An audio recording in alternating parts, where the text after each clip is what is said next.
Welcome to rhythm of learning. April 18 നടന്ന assistant prison ഓഫീസറുടെ question paper ആണ് നിങ്ങൾ ഈ കാണുന്നത്. അപ്പൊ അതിലെ 50 GK ക്വസ്റ്റ്യൻസിന്റെ പ്രൊഫഷണൽ ആൻസർ കീ നമ്മളിവിടെ ഡിസ്കസ് ചെയ്യാണ് കേട്ടോ. അപ്പൊ നമുക്ക് ഈ ലേറ്റസ്റ്റ് ആയിട്ട് നടന്ന ക്വസ്റ്റ്യൻ പേപ്പറുകൾ പഠിക്കുമ്പോൾ PSCയുടെ ട്രെൻഡ് എന്താണ്, ഏതൊക്കെ രീതിയിലുള്ള ചോദ്യങ്ങളാണ് PSC ചോദിച്ചുകൊണ്ടിരിക്കണേന്നൊക്കെയുള്ള ഒരു അറിവ് നമുക്ക് ലഭിക്കാനായിട്ട് വളരെയധികം ഉപകാരമാവും. അപ്പൊ GK ഭാഗങ്ങള് ഭംഗിയായിട്ട് നമ്മൾ പഠിക്കുക. അപ്പൊ ക്ലാസ്സിലേക്ക് കടന്നാലോ. നമ്മള് ഫസ്റ്റ് ക്വസ്റ്റ്യൻ നോക്കൂ. ഫസ്റ്റത്തെ ക്വസ്റ്റ്യൻ ഇതാണ്: കേരളത്തിൽ ഹിന്ദി ഭാഷ പ്രചരിപ്പിക്കുക എന്ന ലക്ഷ്യത്തോടെ ആരംഭിച്ച ഹിന്ദി പ്രചാര സഭയുടെ സ്ഥാപകൻ ആരാണ്? കെ വാസുദേവൻ പിള്ളയാണ്. അപ്പൊ ഹിന്ദി പ്രചാര സഭയുടെ സ്ഥാപകൻ ആരാണ്? കെ വാസുദേവൻ പിള്ളയാണ്. താഴെ പറയുന്നവയിൽ റാണി ഗൗരി ലക്ഷ്മിബായിയുമായി ബന്ധപ്പെട്ട ശരിയായ പ്രസ്താവനകൾ ഏതെല്ലാമാണ്? അവർ തിരുവിതാംകൂറിൽ സെക്രട്ടേറിയറ്റ് സംവിധാനം നടപ്പിലാക്കി എന്നത് ശരിയാണ്. അടിമ വ്യാപാരം തിരുവിതാംകൂറിൽ നിർത്തലാക്കി എന്നത് ശരിയാണ്. അപ്പൊ ഓപ്ഷൻ ബിയില് 2, 4 എന്നിവ ശരിയാണ്. അടുത്ത ചോദ്യം: ജപ്പാൻ റഷ്യയെ ആക്രമിച്ച വർഷം എന്നാണ്? 1904. മലബാർ ലഹളയ്ക്ക് ഇരയായവർക്കിടയിൽ സാമൂഹ്യ സേവനങ്ങൾ നടത്തി ശ്രദ്ധ നേടിയത് ഇതിൽ ആരാണ്? സെർവൻസ് ഓഫ് ഇന്ത്യ സൊസൈറ്റിയാണ്. വിഷവൃക്ഷം എന്ന നോവൽ രചിച്ചത് ആരാണ്? ബങ്കിം ചന്ദ്ര ചാറ്റർജിയാണ്. ലോക ടൂറിസം ഭൂപടത്തിൽ ഇടം നേടിയ കേരളത്തിലെ പ്രാചീന തുറമുഖം ഏതാണ്? മുസിരീസ് ആണ്.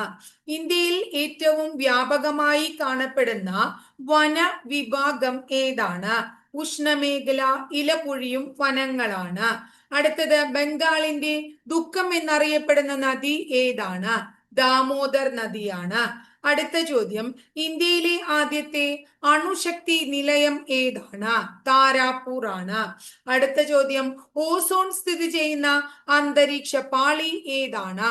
സ്ട്രാറ്റോസ്ഫിയർ ആണ്. അന്തരീക്ഷമർദ്ദം അളക്കുന്നതിന് ഉപയോഗിക്കുന്ന ഉപകരണം ഏതാണ്? മെർക്കുറി ബാരോമീറ്റർ ആണ്.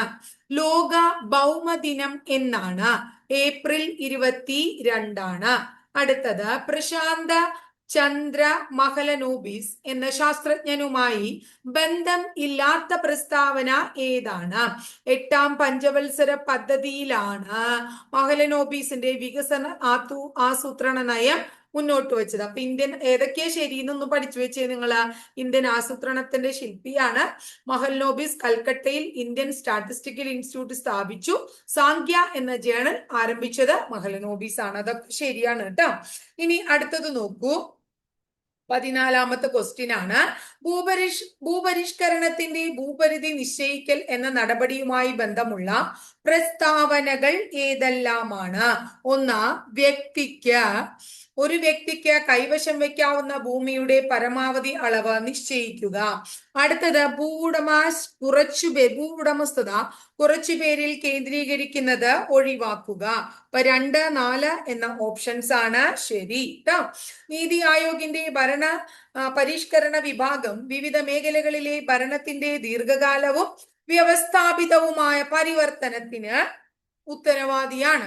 2047 ഏത് ലക്ഷ്യം കൈവരിക്കുന്നതിന് നിർണായകമായ ഘടനാപരവും പരസ്പര വിരുദ്ധവുമായ പരിഷ്കാരങ്ങൾ നടപ്പിലാക്കുന്നതിനായി 2025 ഏപ്രിൽ 3 ഈ വിഭാഗം സ്ഥാപിതമായി? വികസിത് ഭാരത്. ഇപ്പൊ വികസിത് ഭാരത് സ്ഥാപിതമായത് 2025 ഏപ്രിൽ 3 എന്നുകൂടെ ഓർത്തു വെക്കണം. അടുത്ത ചോദ്യം നോക്കൂ. ഉദാരവൽക്കരണവുമായി ബന്ധമില്ലാത്ത നയം ഏതാണ്? പൊതുമേഖലാ സ്ഥാപനങ്ങൾ സ്വകാര്യ മേഖലയ്ക്ക് വിൽക്കുക. ഇപ്പൊ എന്തൊക്കെയാണ്? അത് തെറ്റാണ്. ഇറക്കുമതിക്ക് ചുങ്കനിരക്ക് കുറച്ചു കൊണ്ടുവരിക. ചെറുകിട വ്യവസായ മേഖലയിൽ മാത്രം ഉൽപ്പാദിപ്പിച്ചിരുന്ന ഒട്ടേറെ വ്യവസായ ഉൽപ്പന്നങ്ങളുടെ സംവരണം ഗവൺമെന്റ് ഇല്ലാതാക്കി. കമ്പനി നികുതി നിരക്ക് കുറച്ചു, അതൊക്കെ ശരിയാണ് കേട്ടോ. അടുത്തത് നോക്കൂ, ഗാട്ട് എന്ന സംഘടനയുടെ മുൻഗാമി ആരാണ്?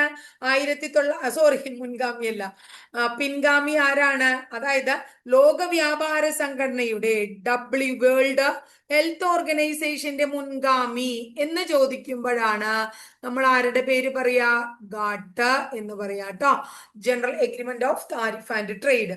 ഇവിടെ എന്താ പറഞ്ഞത്? ഗാട്ടിന്റെ പിൻഗാമി ഏതാണ്? ലോക വ്യാപാര സംഘടനയാണ് കേട്ടോ. ഹരിത വിപ്ലവത്തിന്റെ നേട്ടങ്ങളിൽ ഉൾപ്പെടാത്തത് ഏതാ?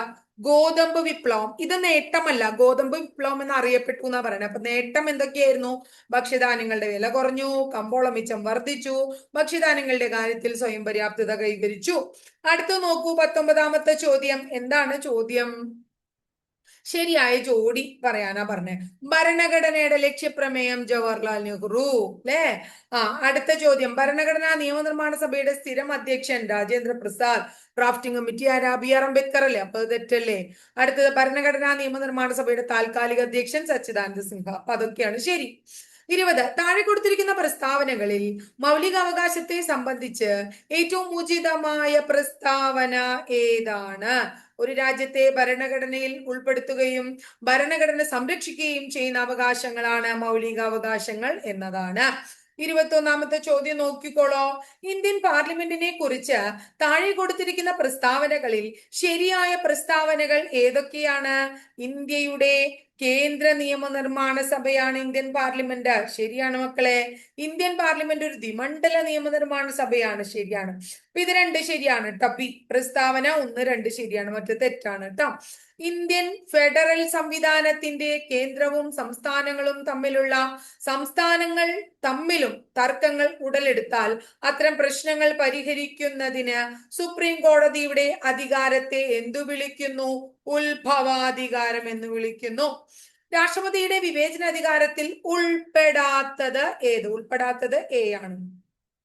ഉൾപ്പെടുന്നത് ഏതൊക്കെയാ നോക്കൂ.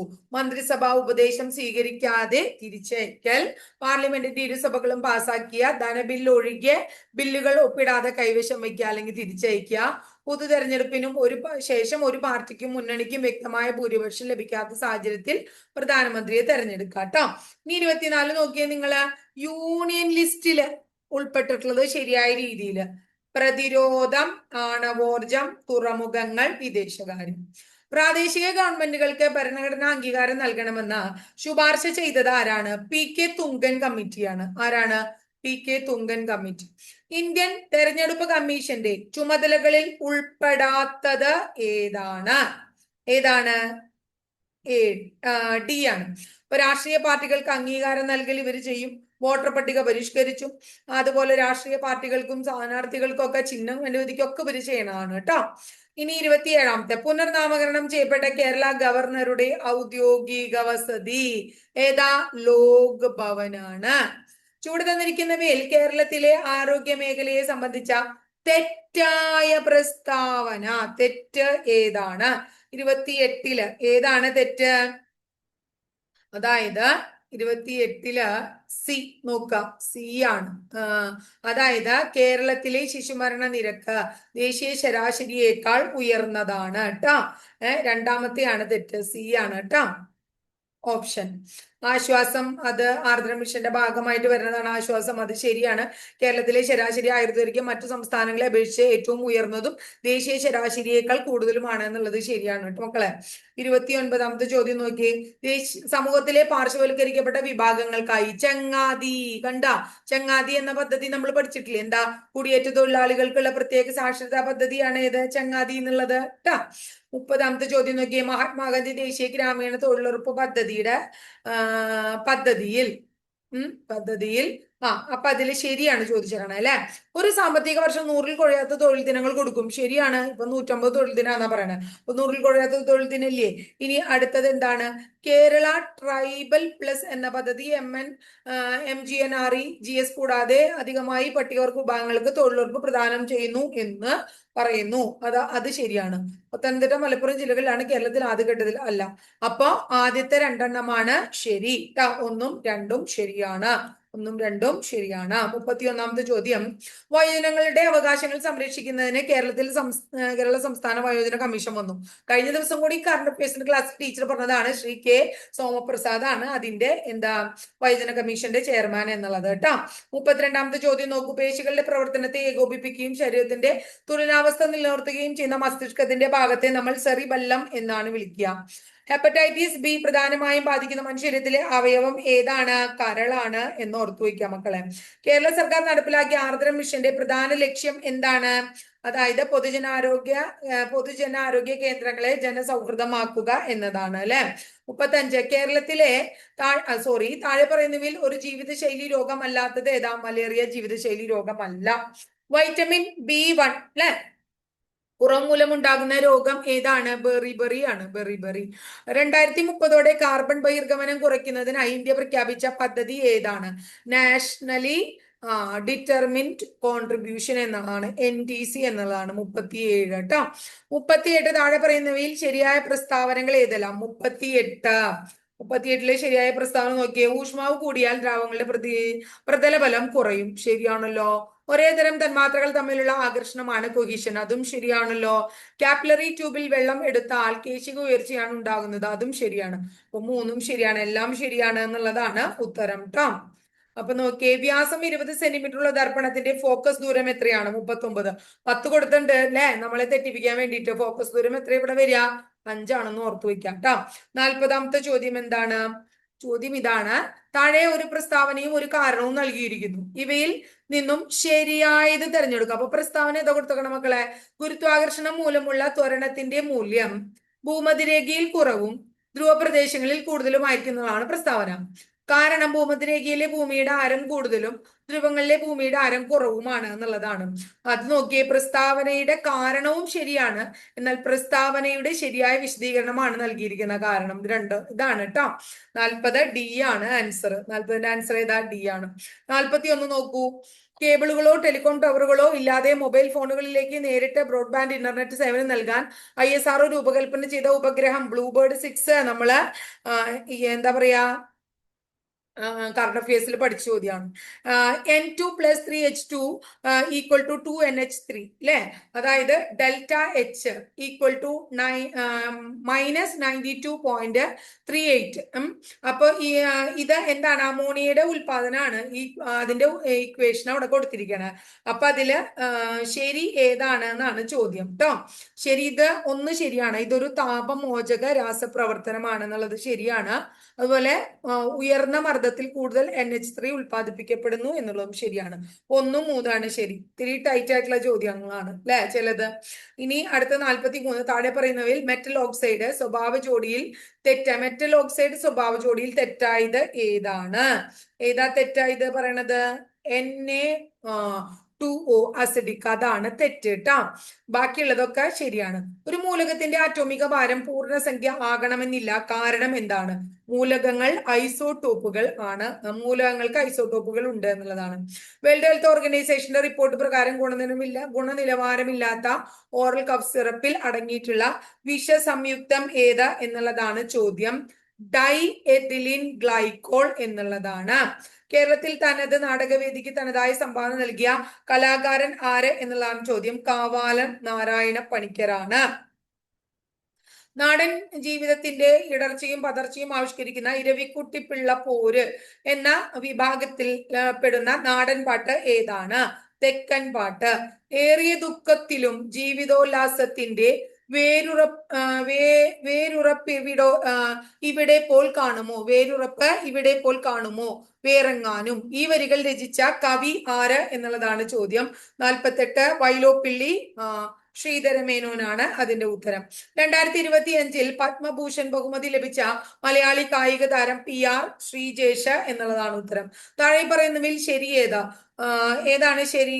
ബാനു മുഷ്താഖിന്റെ ചെറുകഥാ സമാഹാരമായ ഹാർട്ട് ലാമ്പ് 2025 ഇന്റർനാഷണൽ ബുക്കർ സമ്മാനം നേടി. ശരിയാണ്. ഈ സന്തോഷ് കുമാറിന്റെ നോവലായ തപോമയുടെ അച്ഛൻ 2025 വയലാർ പുരസ്കാരം നേടി. ശരിയാണ്. അപ്പൊ 1ഉം 3ഉം ശരിയാണ്. 1ഉം 3ഉം ശരിയാണ്. 50 ചോദ്യമാണ്. വളരെ വ്യത്യസ്തമായിട്ടുള്ള 50 ചോദ്യങ്ങളാണ് നമുക്ക് കിട്ടിയത്. നമ്മളിപ്പോ ലാസ്റ്റ് ഗ്രേഡ് എഴുതായിക്കോട്ടെ, ബെബ്കോൾഡീസ് എഴുതായിക്കോട്ടെ, അല്ലെങ്കിൽ VF എഴുതായിക്കോട്ടെ, ഇത്തരം വ്യത്യസ്തമായിട്ടുള്ള ചോദ്യങ്ങൾ കിട്ടുന്നത് അല്ലെങ്കിൽ പഠിക്കുന്നത് നമ്മുടെ റാങ്ക് വളരെയധികം നല്ല റാങ്കിലേക്ക് എത്താൻ നമ്മളെ സഹായിക്കും.